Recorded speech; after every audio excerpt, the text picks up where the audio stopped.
ఇంకో మంచి విషయం చెప్తాను, చెప్పే ముందు ప్లీజ్ అని లైక్ చేయండి, షేర్ చేయండి, సబ్స్క్రైబ్ చేసుకోవడం మాత్రం మర్చిపోవద్దు. మన పెద్దవాళ్ళు ఒక సామెత అంటూ ఉంటారు, మీకు గుర్తుందో లేదో, నాకు గుర్తుందండి. ఏంటంటే పెద్దవాళ్ళు అంటూ ఉంటారు, మన పొట్ట చించుకుంటే మన కాళ్ళ మీదే పడుతుంది అంటారా? నిజమే కదండి, మన పొట్ట చించుకుంటే మన కాళ్ళ మీద పడకుండా ఎదుటి వాళ్ళ కాళ్ళ మీద పడుతుందని చెప్పండి.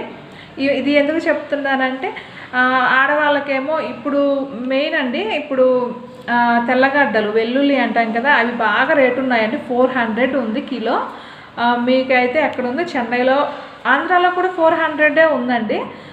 మా ఆడవాళ్ళకేమో అది లేనిది కూర చేయబుద్ధి కాదు, ఏం చేద్దాం, అంత రేటు పెట్టి కొనలేము, అలా అని వేయకుండా ఉండలేము. మొన్న నేను మార్కెట్కి వెళ్ళి 100 గ్రామ్స్ తీసుకొచ్చానండి. 40 రూపీసో 50 తీసుకున్నారు.